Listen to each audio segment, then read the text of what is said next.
Hi there. Where does the line end between spiritual creativity and revelation?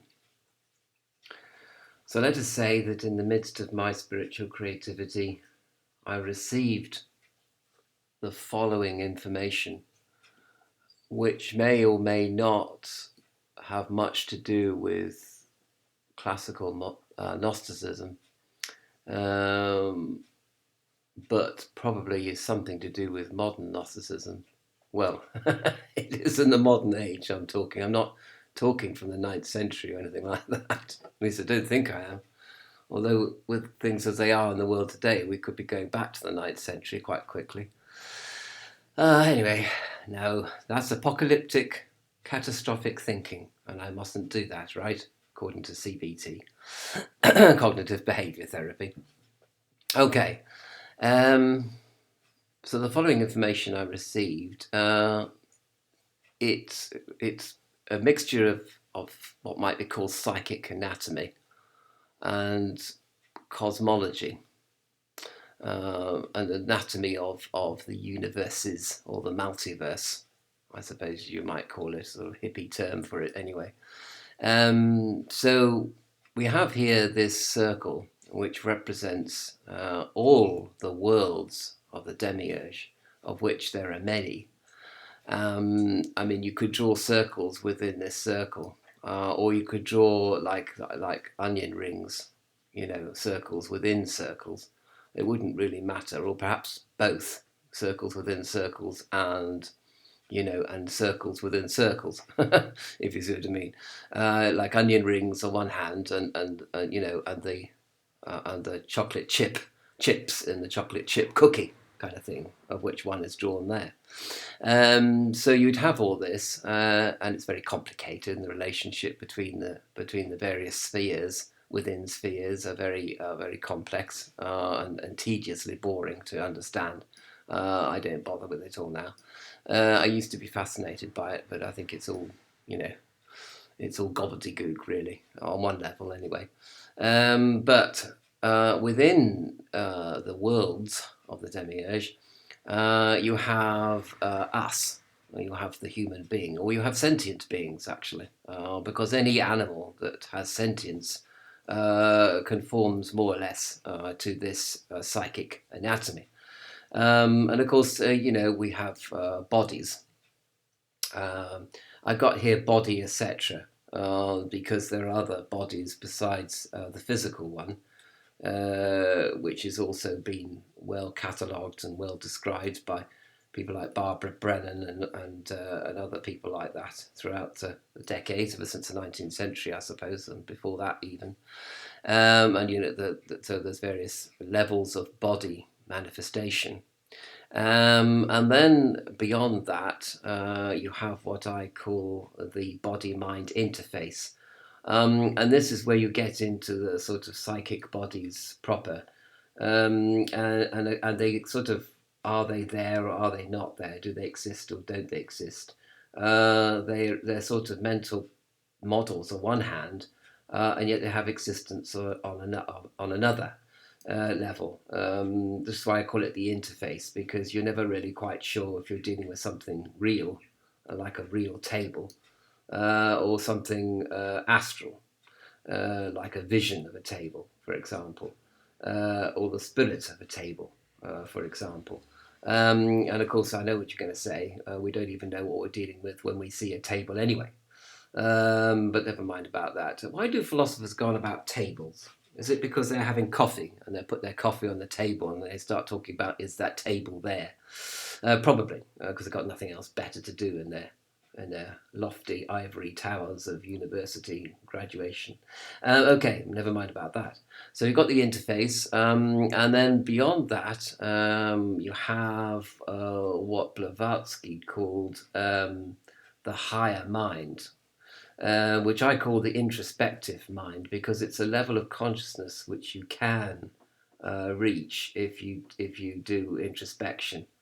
And I'm learning about the centering prayer as well. So it might be the level of consciousness that you attain when you're doing the centraling centering prayer. So that's true. And then beyond that, you have a soul level, soul heart spark, and that's the level of consciousness which everybody is trying to attain, which is there and not there, and neither there nor not there, etc., etc., and both there and not there. You know, the Buddhist formula applies here of both and neither and all that kind of stuff. Never mind about that. The thing is that you've got this soul spark, and this is where it comes interesting, because the soul heart spark has nothing to do with the worlds of the demiurge, has nothing to do with the higher mind or the lower mind, as Blavatsky would categorize them, and nothing to do with the body. And yet, the body and the lower mind, the higher mind, are necessary. They're part of the story. And the story is, or the story goes, that up here in this blue line, you have what I call transcendence. It's people called it heaven or realm of stars or realm of ideas. I don't know what to call it really. It's really not a realm exactly, because it appears to be a straight line like a horizon, but it's actually infinite each way.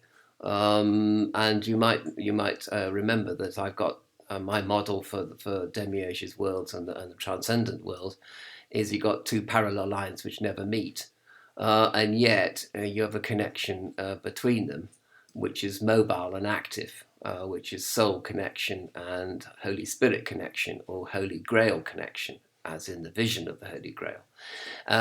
Anyway, so you have a transcendence, and every so often transcendence manifests as the Holy Spirit and has a tendency towards manifesting in our time and space, in our multiverse, the worlds of the demiurge. And it's a bit like a sort of meteorite, really, or comet. So you can imagine this is like the universe, and you've got these comets, and they go through the universe on a trajectory, on a vast trajectory, in fact, around who knows where. That's on the physical level. And we're looking at this sort of comet of the Holy Spirit, as it were. And at some point in space and time, it intersects the orbital trajectory, as it were, of soul, spark, heart. Okay, and that's indicated by this little space here, where the trajectory of spirit crosses the trajectory or the orbit of soul. And this is what I call the point of union or point of alignment. Okay. And so all this is all very well, but so what's this got to do with anything, really, you might ask? Well, it's got to do with why we are here. So it's pretty much got to do with everything as far as we are concerned, looking as we are from the point of view of our bodies, lower mind, higher mind, etc. So this is sort of you and me, the slobs that we are, watching telly and trying to do meditation and not doing it very well, like me. So this is us. And as far as we're concerned, we're made up of lots of impulses and sensory perceptions and extrasensory perceptions, for that matter, and cognitions and emotions and connections and disconnections and hopes and fears and ups and downs and the whole dualism. We pertain of the dualism of the worlds of the demiurge. Okay, thus far. But what the idea of this, and this is taken from Buddhism, is that you can imagine this as a basket, and all our experiences are going to be put in a basket. And basically, when the comet of the Holy Spirit, let us say, conjoins or interacts with the orbit of soul, basically what happens is that all our dealings with duality, as it might be called, they are all taken and put into this little area of alignment or union between soul and Holy Spirit, or just spirit, and this sort of comet thing that is passing through our universe. And basically, you've got to jump on. I call it swing low, sweet chariot, because this is the chariot of fire. And basically, you've got to jump on because your soul is going to jump on anyway, with or without you in quotation marks. But once you put all your experiences and all your lessons learned from this world, and you put them on the chariot along with your soul, then you're going to go back into the realm of transcendence, so to speak, with all the things that you've learnt about yourself and all the experiences that you've had, good, bad, and indifferent. And these are going to be of some, uh, well, some help to you or of some significance to you when you reach transcendence. Quite what help they will be and quite what their significance will be in the realm of transcendence is pretty much a mystery, which I can't answer. I really can't answer because I'm just not there. I mean, I haven't even seen there. Do you know what I mean? Because I haven't even experienced soul awareness yet. So I don't know. I have no idea. This is part of my spiritual creativity coming out, and this is my part of what my receiving, as it were, receiving this information, but not acting on it quite yet. Lord, make me good, but not yet, kind of thing, you know. But it is very important that you jump on the chariot, because if you only have one chance to do this, which is why it's very, very important to tell lots and lots of people about this, you see, and spread gnosis around, spread and evangelize. Because if you don't jump on this chariot is going to go off without you, okay? And then what happens at death? Well, we all know that at death, the body, death is no separation from the elements that gave you life, which on one hand is rather beautiful concept and comforting. And also the other thing is that you have eternal rest from harm. So you can neither do harm nor have harm done to you when you're at eternal rest, which is also very comforting and rather nice as well. So, it's not like I'm saying, well, you have to, you're either on the bus or off the bus. And if you're off the bus, you're crying and saying, come back, bus. I want to get back on. It's not like that, because you will just slip into eternal rest, away from harm, and you'll go back to being one with the planet and the four elements, which is great. There's nothing wrong with that. It's not like you're inferior because of that. Your life has been wasted. It hasn't really. You just let go, and that's death. And most sentient beings are going to have this happen to them, in quotation marks, whatever that means. And some people that have received gnosis or information, such as I'm giving you now, they will be jumping on this chariot, which is like a UFO, or you could call it a UFO, flying saucer, or whatever, and they'll be buzzing off back to the transcendent realm with all the consciousness that they had before. Now I know what you're going to say. You're going to say, "Whoa, blimey! If you've had a horrible consciousness in your life, you don't want to be taking that back to infinity, do you? That'd be like worse than death, really." So this is where dualism comes in. This is where the spiritual life or the purification comes in, because you really you're only going to want to take positivity to the transcendental realm. You only want to pack that in your bag. When you're getting on the flying saucer, you'll only want positive feelings to go with you, not negative feelings. But in fact, de facto, positive feelings will be sort of at the right vibration to go on the flying saucer back to transcendence, and negative experiences and thoughts and feelings and cognitions and bigotry and all that, they'll be staying behind to die with the body. So it's very, very important that you obviously cultivate the spiritual life, because the results of your spiritual life and the results of introspection and cultivating and making powerful your introspective higher mind is going to be what will make the difference between going back into the earth and going off to the transcendent realm instead. Well, some people are going to say as well, but that's if you're Orthodox Christian, of course, but certainly whatever, you're going to be going back up that way, and down the other way at the same time, because everything that binds you to duality and to the realms and worlds of the demiurge is going to take you back to them. We all come from the worlds of the demiurge, and to the worlds of the demiurge we shall return. That is true. But at the same time, there's a transcendent part of you called the soul, which should be going upwards to heaven, to put it in picturesque terms. But all that basically means the soul, basically. You see, soul, a little bit of science here, soul is basically the unmodulated signal. And in radio waves, and the way you get your radio, well, you don't now because you get it on the internet, but you used to get it over the airwaves, and that was a modulated signal. So basically, what happens is that you get like like a little twig there, and it goes down there, and then it goes up there, and that's called modulation. Okay, the signal, the basic radio signal, is modulated by the speech or the music. You see. So the modulated waveform represents your soul, plus all your lessons learnt and your positivity.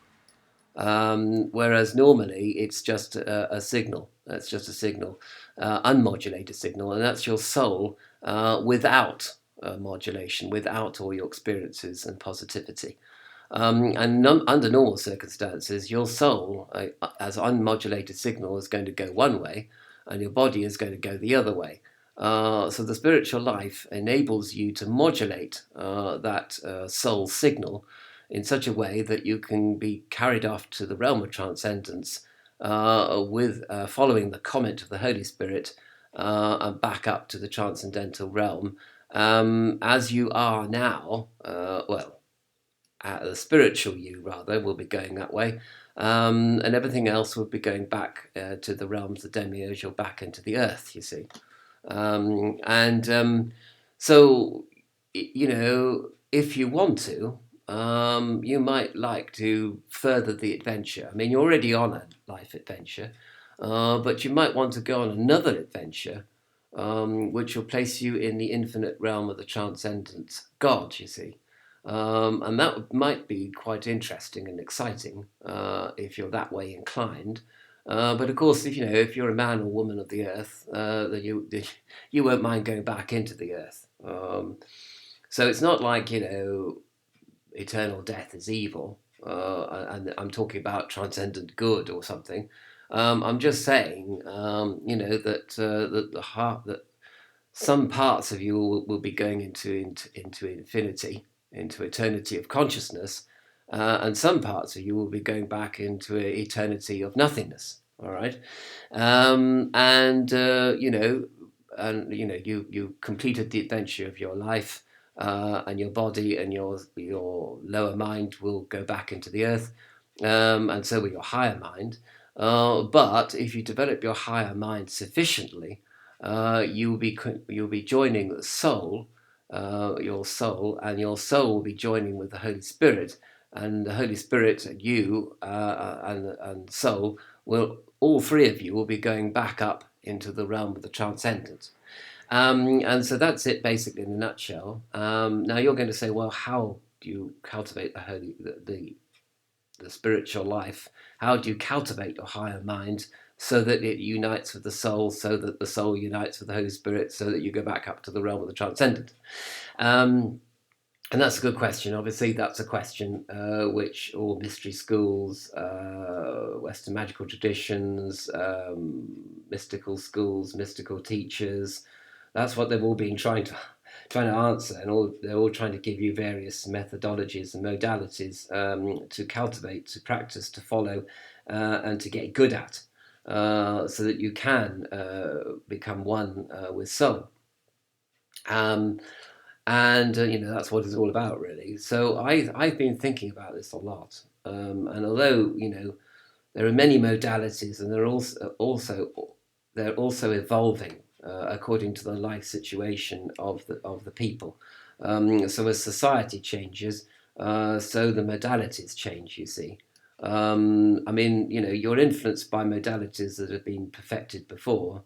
obviously, because you're drawing on a tradition, but the tradition is always being modified, you see, according to social change and political change and climate change and I don't know what all, and catastrophic change, etc., etc. You have to adapt, because if you don't adapt these modalities, they perish along with your ability, I might say, I might add, to reach soul awareness. So I've been thinking about this, and I've come up with a sort of work in progress, really, and that refers to the Kabbalah or Kabbalah and the Kabbalistic tree of life.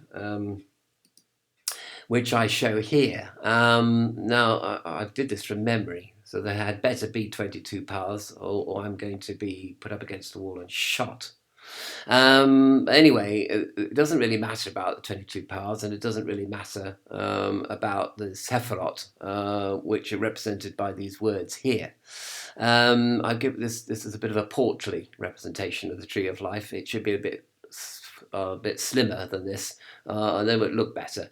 Anyway, never mind about that. But the important thing are these words, and these are what I call anchor words, or in words of injunction, words that you need to internalize yourself with. You've got to absorb. These words have got to be literally sewn in to your mental thinking. So they're words which also suggest practice as well as theory. So, for example, we start off here at Malkut, which is the kingdom, and that is engage. So he who would disengage from matter must engage with it. That's the kind of feeling there. So we start off with Earth.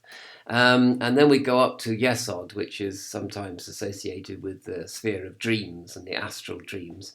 And here, acceptance is the quality you've got to develop in relation to Malkut. And so, just as you accept dreams that come to you, well, mostly, except as they're nightmares, I suppose. But you have to accept them as well, because you know a nightmare or a dream is a nightmare or a dream, and you have to accept the astral. And so, just as you accept the astral and you accept dreams, you have to accept this world, and also you have to accept that this world is like a dream. Rowing down the river, life is like a dream. That kind of a way. Obviously, I'm being very brief here. And then the next one is enjoy. And now, this doesn't mean that you are debauched or that you go out drinking all night and every night and become a pea head. Actually, what actually it means is that you have to, we call it indulgence. And indulgence is when you enjoy things, but you enjoy things in a nice sort of way. For example, you only have chocolate at Easter, and you only have alcohol 4 times a year. Excuse me, I've got to let the dog out. I've got to engage. There we are. So I'm engaging there, and accepting the dog wants to go out and have its dinner.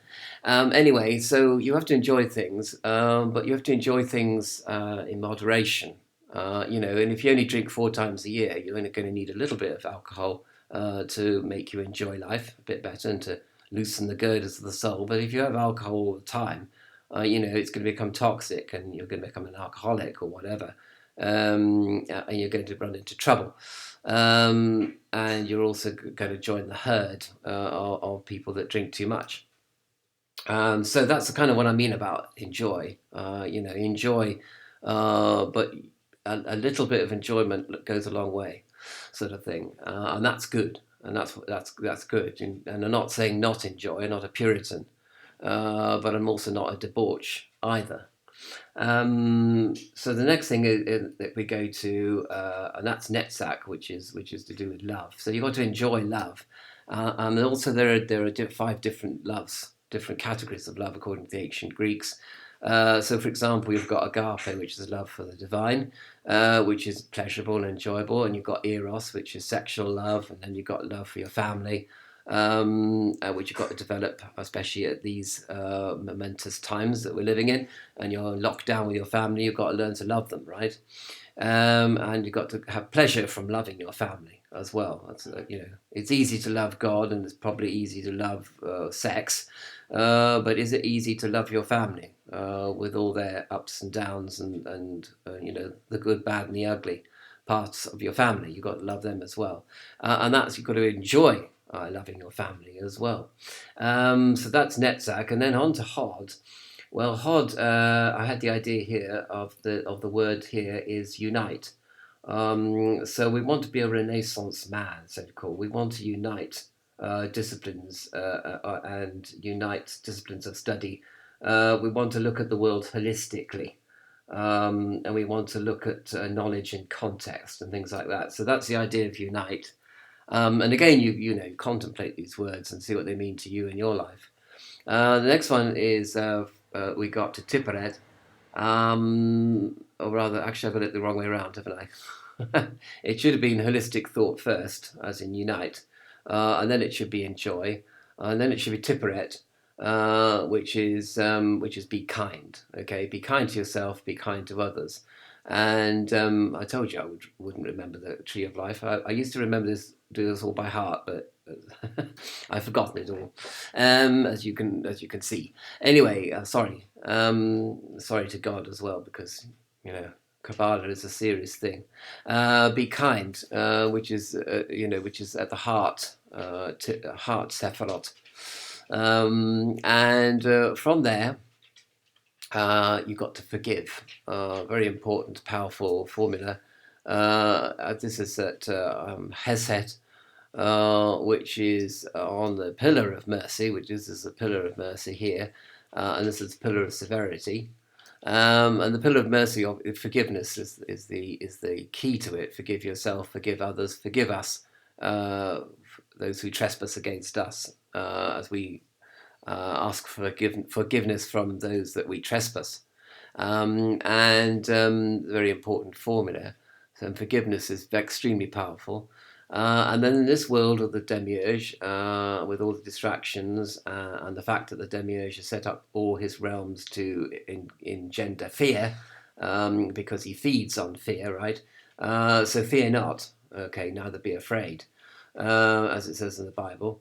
The angel said that says to the is it the Magi or the shepherds or both? Fear not, for I'm an angel of the Lord. And you should generally fear not. And a great warrior does not fear. So a person who is dedicated to non-harming, like Mahavira, which means great warrior, is someone who does not fear, because from fear arises aggression and violence and harm. But if somebody is not afraid, they do not harm. That's the idea there. Obviously, I'm being very simplistic here, really. And then the next one is actually I got it wrong, round the wrong way again. It should be fear not, and then it should be forgive. For going from 5 to 4, and then we go up to 3, which should be, of course, convey. And this is the level at which people start teaching and evangelizing. You're conveying a message to people. You're telling them of the good news, the gospel. And after that, they're to declare. This is a bit esoteric now. We're declaring our law. We're declaring the truth. So I suppose really the difference between declare and convey is not very obvious, really. And go away and declare. So they kind of meld into one. And then the final one is, of course, is to let go. And to let go, and that's the hardest of all, really. To let go, to release, to relax, to go into non-judgmental attitudes, especially when the dog barks at the postman, and the postman is coming up the drive now, and the dog is barking the place down. So you have to let go of your desire to control things, because when you've got a dog, you're not in control of your life. The dog is in control of your life, unfortunately, but that's where it is. And so, therefore, let go is very important. and have an inner smile, to smile inwardly and not get angry with the silly dog. Okay, and dog, of course, is the opposite to God. And so if you can love a dog, then you'll be able to love a God, right? Anyway, but the reason for these words, these anchor words, these power words, if you like, these supreme sacred injunctions, is that these words will take you and unite you with soul, and as I say, soul will then unite you with the golden chariot, which is coming down from the transcendent realm, to carry the soul back, and to carry you, in quotation marks, with it. So by developing these words, contemplating them, cultivating them in your life, understanding these words will help you to live, to follow a spiritual life that will enable you to seek to gain transcendence. So that's basically the connection between these so-called power words, as it were, and what I was saying before about my mouse has disappeared. Because it's no batteries in it, and with what I was talking about here, with the trajectory of the Holy Spirit. So this basically is a kind of summing up of everything that I've learnt from my Gnostic studies thus far. I mean, no doubt there'll be other things to learn, but this is sort of what I've kind of gleaned from it all, and this kind of makes a lot of sense to me. I mean, it might not make any sense to you at all, in which case, you're going to have to find another teaching. But and there are lots of different teachings out there, and they all sort of suit the people that they're teaching. If you know, see what I mean, the teacher and the student find each other, and the teaching and those that the teaching teaches. Also find each other, and so therefore, well, I hope this has been of use to you. I'm sorry about the interruptions and the battery of the. But these things come to try us, really. As I say, they're part of life. You've got to engage in this life if you want to transcend this life. And that's the kind of final message I suppose I want to leave you with. And let's get out of here before anything else can go wrong. Come on. Please. Thank you.